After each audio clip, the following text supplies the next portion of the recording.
Time. I'm Bracky Rogers from Mayberry, North Carolina. That is Mayberry if you watch the Andrew Griffith Show. I'm a past president of the National Auctioneers and a member of the National Auctioneers Hall of Fame.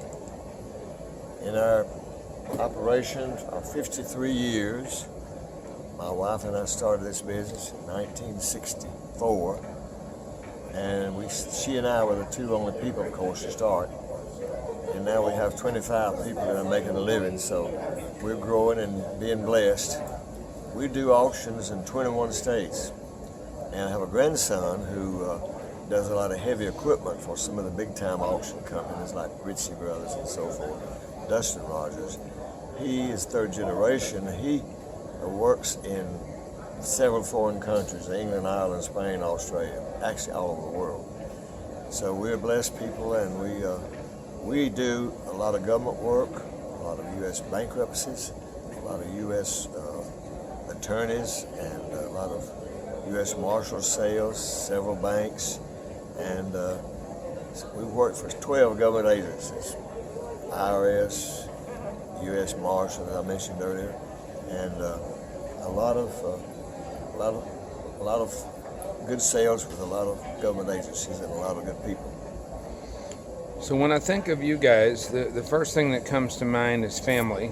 I believe you've got 4 generations here now, and almost every convention I go to, it seems like that's the case. I think our first convention was in North Carolina, so of course you were all there. It was your hometown, or right by there. And so talk to me a little bit, if you will, about the importance of how you keep this family business going, because I know sometimes it's not easy. I know everybody acts like it is, but there are times when there's apparently, at least in our business, there's been some conflict. How do you all work through that? Well, it's based on a lot of love. Our family is very close knit, and we get along remarkably well. My daughter is the president of the company.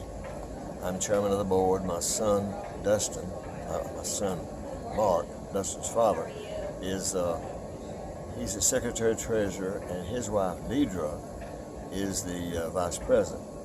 And we're woman-owned, which is supposed to help the government business. Maybe it does. We just get along real well. We all go to church and all get along really well.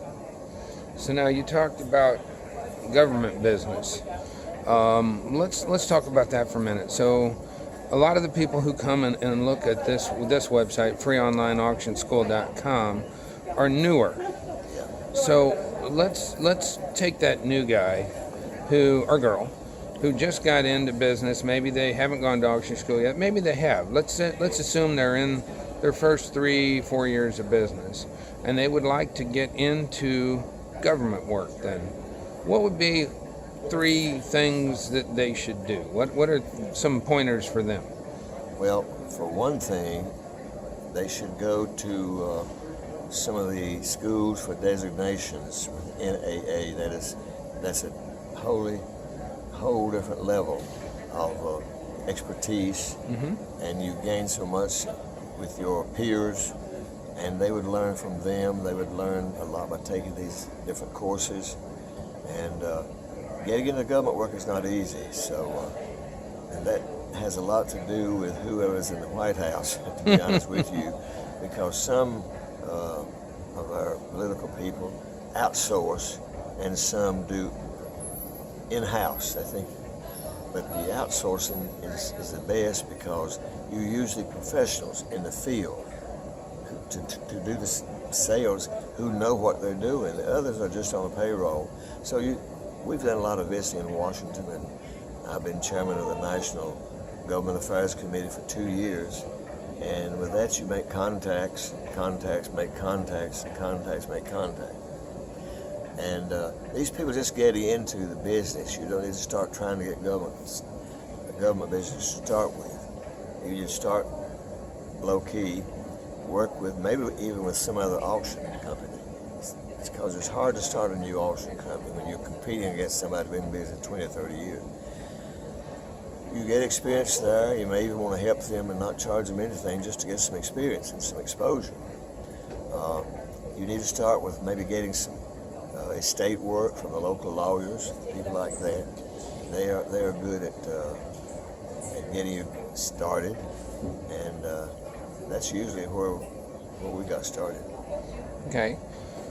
Let's see here. When you are interviewing a new hire, I like to ask this question. What now? A new hire. Someone comes to you and they've been to auction school, they're looking to get into the business.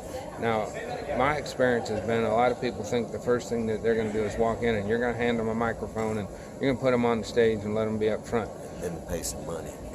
So let's pretend like that new auctioneer is coming to you, because a lot of the people that are going to look at this website are looking to break in. They haven't been doing it for 60 years or 50 years or 15 years or 5 years. They're new. They're going to come in and talk to you, and what are the 3 pieces of advice you're going to give that person who's going to come in and talk to you and try to get into the auction business? What do you want to hear them say, and what do you just cringe when you hear them say? If you're new in this business and you want to get into it pretty heavily, you must first have some passion to do so. You must love it. You must like it. You must enjoy it, because that's more than the money you get from it. Be happy with what you're doing. You would need to start, if you are selling estates, and you would need to start by helping to set up the items for sale, the cataloging and that kind of thing, to learn what these various things are. And then you should also be willing to carry the boxes, if you're doing boxes, in and out of the room or the house, whatever. And then maybe you can gradually then you should work the crowd. As a new auctioneer, work the crowd and learn to get bids from Joe, Mary, Sam, Tom, whoever's bidding. And that way you can learn, pick up a lot. Then you might get up on the stage and begin to auction.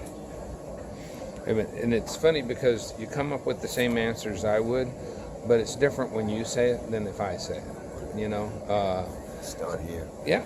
Yeah, and don't be afraid to fold up tables and carry boxes. And I've had people help load stuff on the truck, whatever. Sure, I've had people that it's beneath them. They don't want to get out there and get dirty. And it's like, man, I would go in and tell somebody. I had a friend, my best friend for sure. He builds big buildings, hospitals, stuff like that. And he would go in, and he said he had this one guy that wanted to come work for him that would say, I want the dirtiest job you got. He goes, and he said that was always the last guy he would have to lay off, because he wants to keep that guy around. He goes, I'm not afraid to get dirty. I'm not afraid to help. Give me the job that nobody else wants, boss. I'm going to take care of it for you. He goes, I want to keep that guy. He'll be successful. Yeah. He'll be successful. Yeah. All right. Well, I don't want to keep you all day. Is that, you feel like you got... Anything else you want to tell me? I shouldn't have done that. I should have asked you. What else would you like to say? Is there something that if you could have a platform and talk to a lot of people, one of these days maybe this will work. Maybe I'll have a whole bunch of people watching it. What would you like to say? I should have asked you that. Anything I should have asked you? Well, I think you should just, as I said earlier, have a passion for what you do. Love it. Don't be afraid to work. Break a little sweat and get your hands dirty. And you'll be okay. Thank you so much.